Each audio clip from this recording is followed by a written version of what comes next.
রাধে রাধে। প্রতিদিন আমরা অনেকেই ঠাকুর ঘরে পূজা করি, ধূপ দ্বীপ জ্বালাই, তারপরে নাম জপ করি, ভগবানের কাছে প্রার্থনা করি। কিন্তু কখনো কি লক্ষ্য করেছেন পুজোর সময় হঠাৎ হাই ওঠে কেন, চোখে জল আসে কেন? আবার কখনো কখনো যেন মনে হয় ভগবান খুব কাছে আছেন আমাদের। আবার কখনো মনে হয় মনটা যেন অস্থির হয়ে উঠেছে। আবার 1 মিনিটের পূজায় 1 মিনিটও পূজায় মন বসে না, কেন বসে না?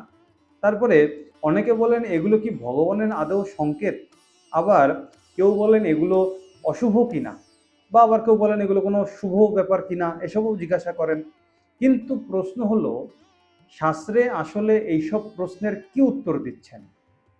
আজকের এই ভিডিওর মাধ্যমে আমরা যে লোকমুখে প্রচারিত, যেগুলো বিশ্বাস নয় বরং ভগবদ গীতা, শ্রীমদ্ ভাগবত এবং অন্যান্য বৈদিক গ্রন্থের বিভিন্ন আলোচনার মাধ্যমে আমরা জানতে পারবো বিষয়গুলো।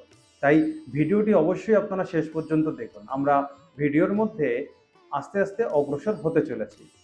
এবার কথা হচ্ছে, পুজোর সময় কোন বিষয়ে সত্যিই আধ্যাত্মিক অভিজ্ঞতা হতে পারে, আবার কোন বিষয়ে শুধুই শারীরিক বা মানসিক কারণ, এগুলো জানতে হবে।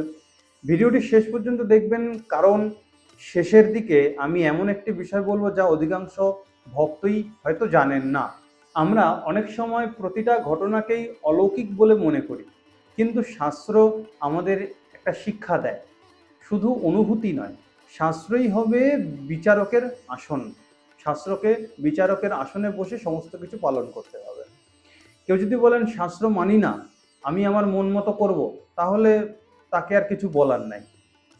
গীতায় বলছেন, তসমাৎ শাস্ত্রং প্রমাণং তে কার্য ব্যবস্থিতৌ জ্ঞাত্বা শাস্ত্র বিধানোক্তং কর্ম কর্তুম অর্হসি। কি কর্তব্য আর কি অকর্তব্য তা নির্ণয়ের জন্য শাস্ত্রই সর্বোচ্চ প্রমাণ। শাস্ত্রের নির্দেশ জেনে তবেই আমাদের কর্ম করা উচিত। এই যে বললাম, শাস্ত্র মেনেই, শাস্ত্রকে বিচারকের আসনে বসেই আমাদের কর্ম করতে হবে, প্রতিটা কর্ম। যে কোনো শাস্ত্র, সেটা আমাদের আচার অনুষ্ঠানের যে মনুসংহিতা বলেন, ঠিক আছে, হরিভক্তি বিলাস বলেন, যাই বলবেন, এগুলো সব কিছুকে মেনে আমাদের কাজ করতে হবে। গীতায় কি বলেছেন সেটাকে মেনে কাজ করতে হবে। কেউ যদি বলেন গীতা মানি না, শাস্ত্রে কি বলা আছে আমি জানি না, আমার ইচ্ছা, আমি যেটা ইচ্ছা সেটা করব, হবে না। ওটাতে চলবে না, ওভাবে চলা যায় না। সমাজের মধ্যে চলতে গেলে আমাদের সংবিধানে কি কি আইন বলা রয়েছে সেগুলো মেনে চলতে হবে। যেমন ধরুন, আপনি রাস্তার পাশে, অর্থাৎ বাম পাশ দিয়ে আমাদের হাঁটা উচিত। এখন যদি বলেন না আমি রাস্তার মাঝখান দিয়ে হাঁটবো, তাহলে কি সেটা হবে? হবে না, কারণ এটা নিয়ম নয়। তাতে কি হবে? আপনার ক্ষতি হবে। তাই বলতে চাইছেন, শাস্ত্রকে বিচারকের আসনে বসিয়ে শাস্ত্র যেমন যেমন বলছেন তেমন তেমন করা উচিত।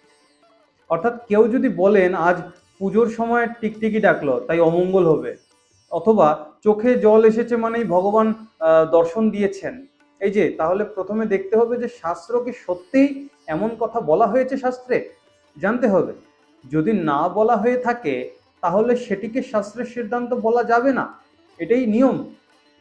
যেমন প্রথম সংকেত আপনাদের সামনে আমি বলি, যেমন পুজোর সময় চোখে জল আসা, এটা হচ্ছে প্রথম সংকেত। বলছেন এটি সবচেয়ে বেশি আলোচিত বিষয়। হ্যাঁ, অনেকেই ভাবেন যে চোখে জল মানেই ভগবানের বিশেষ কৃপা হচ্ছে, কিন্তু সব সময় কি তাই? শ্রীমদ্ ভাগবতে বলছেন, যখন প্রকৃত ভক্তি হৃদয়ে জাগ্রত হয়, তখন মানুষের শরীরে নানা ভক্তিভাব প্রকাশ পেতে থাকে, এটা সত্য। যেমন বলছেন ভাগবতে, বাগ গদ গদা দ্রব্য দ্রবতে যস্য চিত্যং রুদত্য বিষ্ণং হাসতি কচিৎ বিলজ্জ উদ্গায়তি নিত্যতে চ মদভক্তিযুক্ত ভুবনং পুনাতি। বলছেন, যার হৃদয়ে প্রকৃত ভক্তি জাগে, সর্বপ্রথম যেটা হবে, তার কণ্ঠটা রুদ্ধ হয়ে যাবে। সে কখনো কাঁদবে, কখনো হাসবে, কখনো লজ্জা না করে ভগবানের গুণগান কীর্তন করতে থাকবে আপন আনন্দে। এমন ভক্ত পৃথিবীকেও পবিত্র করেন, এমনটাই বলতে চাইছেন ভাগবত। এখানে লক্ষ্য করুন, শাস্ত্রে বলছে না যে যে কারো চোখে জল এলেই তিনি মহাভক্ত, বরং বলছেন যখন হৃদয়ে গভীর কৃষ্ণ ভক্তি জাগ্রত হয়, তখন চোখে জল আসাটা তার একটি লক্ষণ হতে পারে, এটা স্বাভাবিক। চোখে জল আসার বিভিন্ন কারণ আসতে পারে, বিভিন্ন কারণ, যেমন ধূপের ধোঁয়া, অ্যালার্জি, ঘুমের অভাব, মানসিক চাপ, বিভিন্ন রকম কারণ, এগুলোর কারণেও চোখে জল আসতে পারে। তাই শুধুমাত্র চোখের জল দেখে সিদ্ধান্ত নেওয়া ঠিক নয়, বুঝতে হবে বিষয়গুলি। কথাটাকে খারাপভাবে নেবেন না, এটা শাস্ত্রে বলছেন, আমি বলছি না। দ্বিতীয় সংকেতের কথা বলছেন যে পুজোর সময় হঠাৎ দেখবেন আমাদের হাই ওঠে, ঠিক আছে, এই নিয়ে বহু কুসংস্কার আছে। অনেকে বলেন হাই উঠলে নাকি অশুভ, আবার কেউ বলেন নেতিবাচক শক্তি বেরিয়ে যাচ্ছে। তারপরে বলছেন কিছু প্রশ্ন হলো শাস্ত্র কি এমন লেখা আছে শাস্ত্রে? আমি এখনো পর্যন্ত প্রামাণিক বৈদিক শাস্ত্রে কোনো প্রমাণ পাই নাই বা উল্লেখ পাইনি এরকম, যেখানে পুজোর সময় হাই ওঠাকে শুভ বা অশুভ সংকেতে ধরেছে। তাহলে হাই ওঠে কেন? এখানে একটু বৈজ্ঞানিক ভিত্তিতে বলি আপনাদের। ঘুম কম হওয়া, শরীরে অক্সিজেনের চাহিদা, ক্লান্তি, একাগ্রতার একটা পরিবর্তন, একটা প্রভাব, এসব কারণে হাই উঠতে পারে, স্বাভাবিক ব্যাপার। এবার আধ্যাত্মিক শিক্ষা কি বলছেন? বলছেন হাই উঠলে ভয় পাওয়ার কিছু নেই, বরং মুখ ধুয়ে নিন, কিছুক্ষণ গভীর শ্বাস প্রশ্বাসটা ঠিক করে নিন, তারপরে মন দিয়ে আবার জপে বসুন, ব্যাস, তাহলেই হবে। অনন্য চেতা সততং ইয়ো মং স্মরতি নিত্যশ তস্যাহং সুলভ পার্থ নিত্যযুক্তস্য যোগিনা। গীতায় বলছেন, যে সর্বদা একাগ্রচিত্তে আমাকে স্মরণ করেন, আমার গোবিন্দ বলছেন, আমি তার কাছে খুব সহজেই প্রাপ্ত হই, এমনটাই বলেছেন। এখানে ভগবান কোথাও বলেন নাই যে হাই উঠলে পূজা ব্যর্থ, এমনটা কিন্তু বলেন নাই, বরং তিনি বলেছেন মন যেন তার দিকেই থাকে, আর অন্য দিকে নয়। এবার একটা তৃতীয় সংকেত আপনাদেরকে বলি। পুজোর সময় মন দেখবেন অদ্ভুত একটা শান্ত হয়ে গেল, অদ্ভুতভাবে। এটি একটি অত্যন্ত সুন্দর অনুভূতির কথা বলেছেন আমাদের শাস্ত্র। যখন নাম জপ করতে করতে মনে হয় যে সব দুশ্চিন্তা মন থেকে যেন হঠাৎ দূরে চলে গেল, মনটা শান্ত হয়ে গেল, হৃদয়টা হালকা হয়ে গেল, আর ভগবানের নাম জপে আনন্দ আসতে থাকলো, এটি শাস্ত্র অনুযায়ী অত্যন্ত শুভ বলেছেন কথাটি। প্রসাদে সর্ব দুঃখ্যানাং হানিরস্যোপজায়তে প্রসন্ন চেতসো হ্যাসু বুদ্ধি পর্যবতিষ্ঠতে। বলছেন যার মন ভগবানের কৃপায় শান্ত হয়, যার মন ভগবানের কৃপায় শান্ত হয়, তার দুঃখ কমতে থাকে এবং তার বুদ্ধিটা ধীরে ধীরে আস্তে আস্তে জপ করতে করতে স্থির হয়ে যায়, একদম স্থির হয়ে যায়।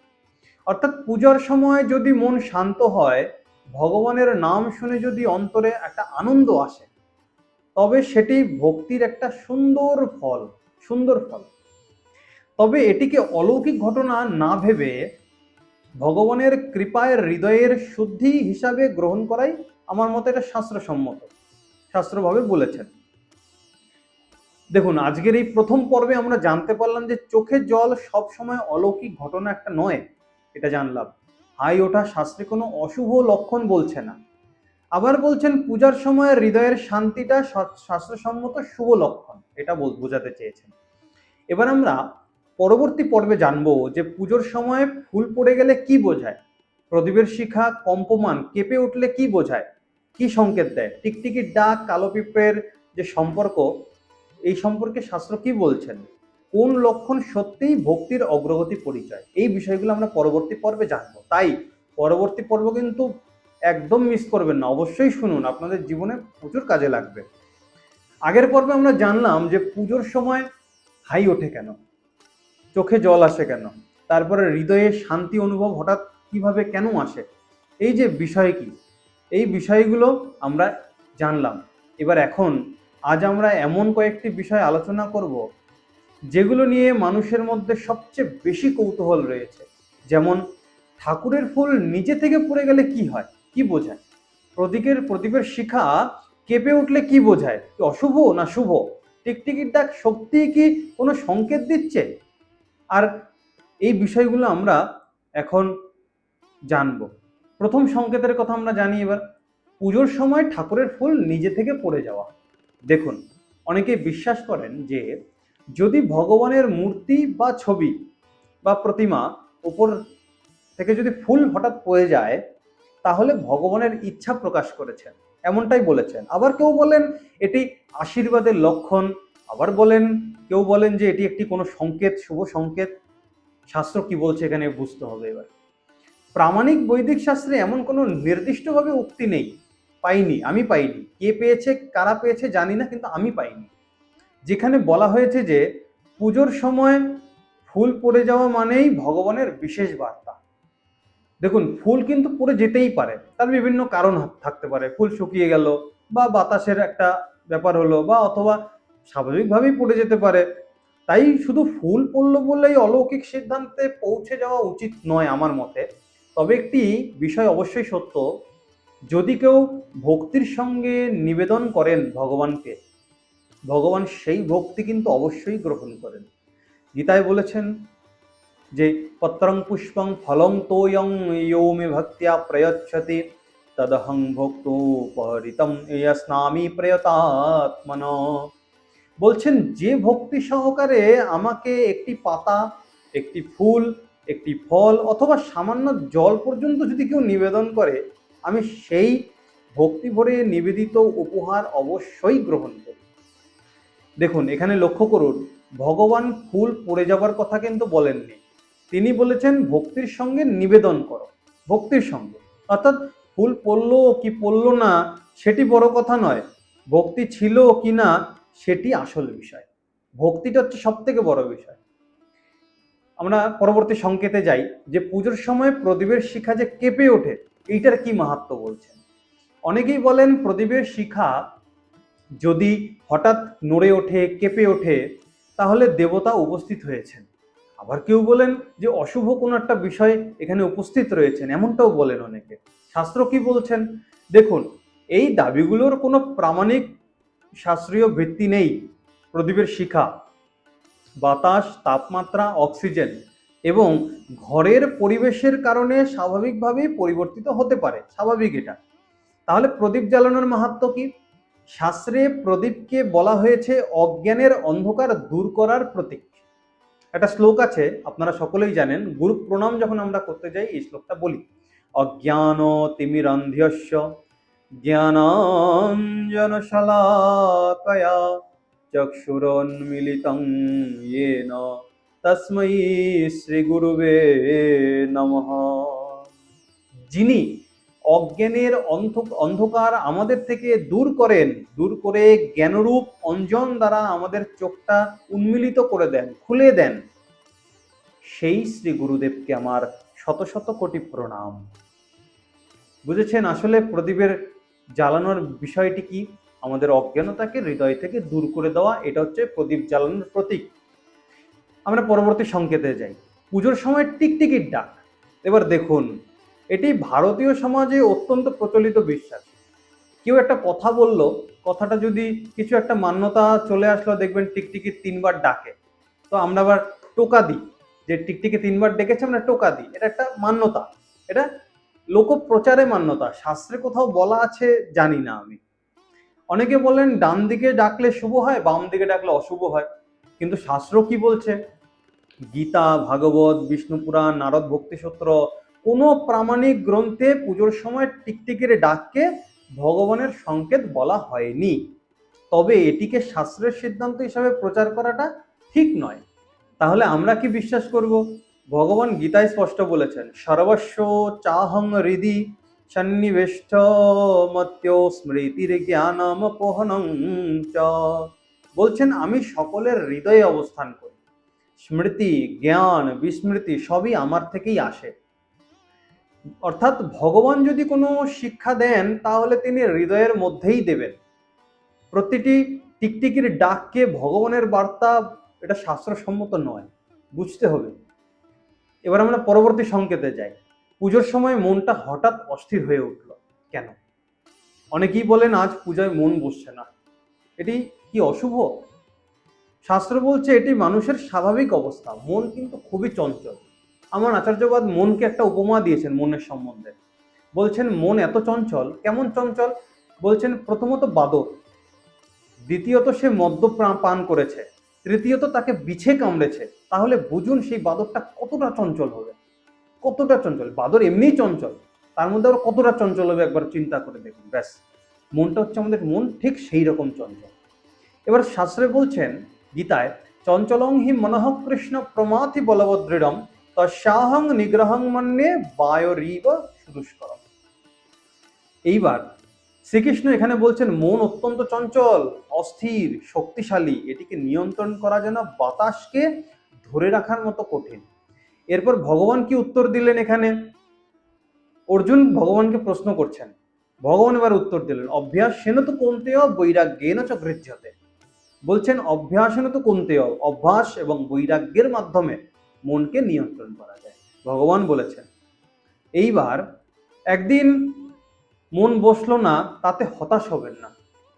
আজ না হলে আগামীকাল আবার চেষ্টা করুন, প্রতিদিন জপ করুন, প্রতিদিন গীতা পড়ুন, ধীরে ধীরে মন ভগবানের দিকে স্থির হবেই হবে, নিশ্চিত।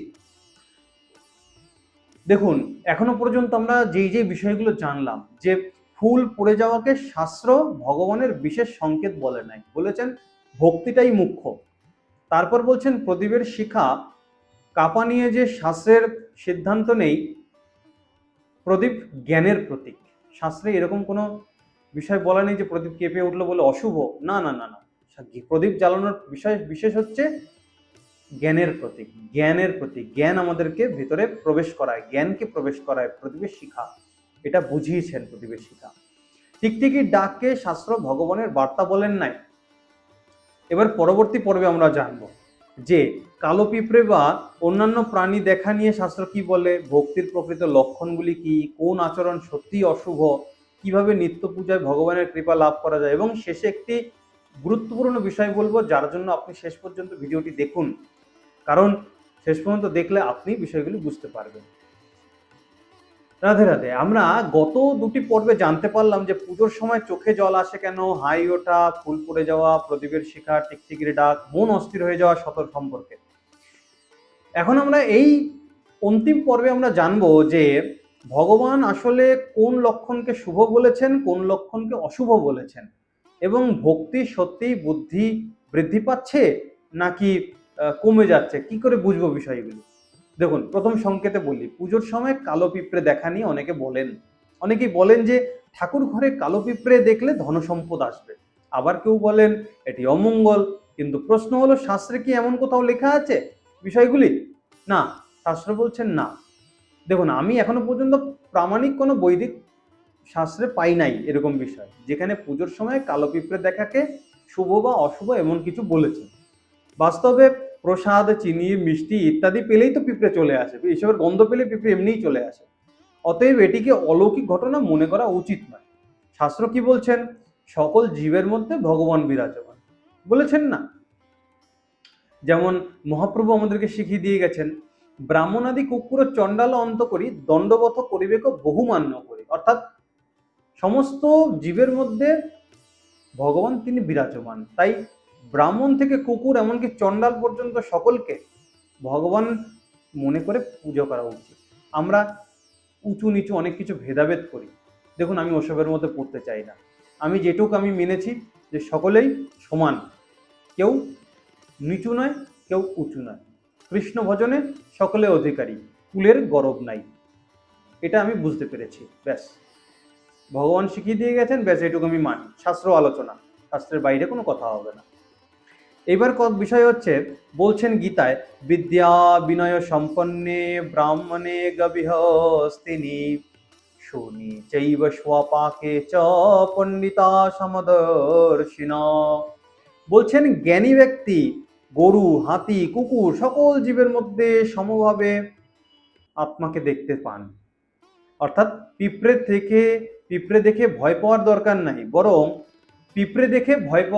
নাই, বরং ঠাকুর ঘরে পরিষ্কার রাখুন, প্রসাদ ঢেকে রাখুন, সব জীবের প্রতি দয়া করুন, এইটাই ভগবান বলেছেন। পরবর্তী সংকেতে যাই আমরা। পরবর্তী সংকেতে যাওয়ার আগে, জীবে সম্মান দিবে জানি কৃষ্ণই অধিষ্ঠান।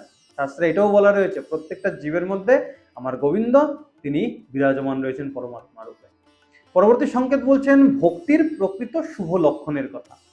এখন প্রশ্ন, যদি টিকটিকি, পিঁপড়ে, প্রদীপ, ফুল এসব প্রকৃত সংকেত নাই হয়, তাহলে ভক্তির আসল প্রকৃত লক্ষণটা কি? বলছেন শ্রীমদ্ ভাগবতে আমাদের খুব সুন্দর করে উত্তর দিয়েছেন। বলছেন সবই পুংসাং পরো ধর্ম ইয়তো ভক্তির অধোক্ষজে অহৈতুক্য প্রতিহতায় আত্মা সম্প্রসীদতি। বলছেন মানুষের সর্বোচ্চ ধর্ম সেই যার দ্বারা ভগবানের প্রতি নিষ্কাম নিরবিচ্ছিন্ন ভক্তি জন্মায়, তাতেই আত্মা প্রকৃত শান্তি লাভ করে। এটি হলো সবচেয়ে বড় শুভ সংকেত। যদি আপনার মধ্যে অহংকার কমে, ক্ষমা বাড়ে, দয়া বাড়ে, ভগবানের নাম জপে আনন্দ আসে, তবে বুঝবেন যে আপনার ভক্তি বৃদ্ধি পাচ্ছে ধীরে ধীরে। পরবর্তী সংকেতে আমরা যাই যে প্রকৃত শুভ অশুভ লক্ষণগুলি কি। অনেকে মনে করেন টিকটিকি, হাই ওঠা অথবা অন্য কোনো ঘটনাকে অশুভ মনে করেন, কিন্তু শাস্ত্র বলছেন সবচেয়ে বড় অশুভ হলো ভগবানকে ভুলে যাওয়া, সবচেয়ে বড় অশুভ। মন্মনা ভব মদ ভক্ত মদিয়াজিমং নমস্কুরু মামে বৈশ্যসি সত্যং তে প্রতিজানে প্রিয়সি মে। সব সময় ভগবান বলছেন সব সময় আমাকে স্মরণ করো, আমার ভক্ত হও, আমাকে পূজা করো, আমাকে প্রণাম করো, তাহলে তুমি অবশ্যই আমার কাছে আসবে। দেখুন, ভগবান কোথাও বলেন নাই যে টিকটিকির ডাক শোনো, ফুল পড়া দেখো, পিঁপড়ে গণনা করো। হ্যাঁ, তিনি বলেছেন এসব বলেন নাই, তিনি বলেছেন আমাকে স্মরণ করো। আমাকে স্মরণ করলেই সমস্ত কিছু হবে। এবার প্রশ্ন আসতে পারে, তাহলে পুজোর সময় এমন কি করলে ভগবানের কৃপা পাবেন? খুব গুরুত্বপূর্ণ প্রশ্ন, এবং এর 7খানা আমি পদ্ধতি বলছি আপনাদেরকে, তা অবশ্যই লিখে রাখুন, মনে রাখুন, যাই করবেন করুন, কিন্তু মানতে হবে। প্রথম বলছেন প্রতিদিন নির্দিষ্ট সময়ে পূজা করুন, পরিষ্কার পরিচ্ছন্ন থাকুন, মন দিয়ে হরিনাম জপ করুন, গীতা ও ভাগবত পাঠ করুন, অহংকারকে হৃদয় থেকে সম্পূর্ণরূপে ত্যাগ করে দিন, আর বৈষ্ণবদের সাধুদের সেবা করুন এবং প্রসাদ নিজে গ্রহণ করুন। ভাগবতে মহারাজ অম্বরীশের কথা বলা রয়েছে, তিনি সাধু সন্ত দেখলে আগে তিনাদের সেবা করাতেন, তারপরে নিজে সেবা করতেন। তিনার কাছ থেকে আমাদের কিন্তু এটা শেখার বিষয় আছে। হরের নাম হরের নামইব কেবলম কলৌ নাস্তেব গতিরন্যা। এই কলিযুগে হরিনাম ছাড়া আর অন্য কোনো ভজন নাই, সাধন নাই, অন্য কোনো পথ নাই। তাই নিরন্তর হরিনাম জপ করতে থাকো, ভগবানের নাম স্মরণ করো, ভগবানের কথা স্মরণ করো, ভগবানের চিন্তন করো এবং সাধু সন্তদের সেবা করো মন ভরে। প্রিয় ভক্তবৃন্দ, দেখুন, আজকের এই আলোচনার মূল শিক্ষা হলো ভক্তির পথে চলতে গেলে অলৌকিক ঘটনার পেছনে ছুটবেন না।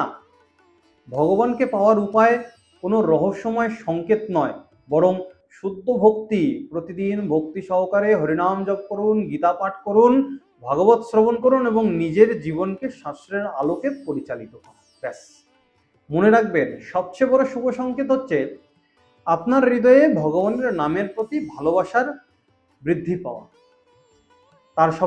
সবচেয়ে বড় অশুভ সংকেত কোনটা? ভগবানকে ভুলে গিয়ে মায়ার পিছনে ছুটতে থাকা, এটা হচ্ছে সবচেয়ে বড় অশুভ। দেখুন, যদি আপনাদের এই আজকের এই সম্পূর্ণ বিষয়টি, সম্পূর্ণ শাস্ত্রভিত্তিক আলোচনাটি ভালো লেগে থাকে তাহলে নিজেও জ্ঞানটি উপার্জন করুন এবং ভিডিওটি শেয়ার করে দিয়ে সকলকে জ্ঞানটি অর্জন করতে সাহায্য করুন। আপনাদের যদি কোনো মতামত থাকে, কোনো আলোচনা থাকে, কোনো বিষয় জানতে চান, কমেন্ট বক্সে জানাবেন, সেই বিষয়ে আলোচনা অবশ্যই আমি করব আপনাদের সঙ্গে।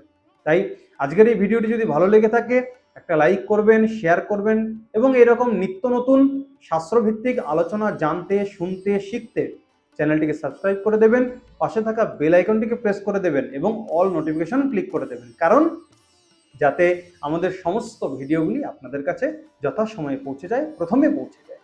তাই আপনাদের জীবনটা যাতে শাস্ত্রময় হয়ে উঠুক, ভগবানের স্মরণে যাতে সবসময় রত থাকতে পারেন, এটাই আমি প্রার্থনা জানাবো।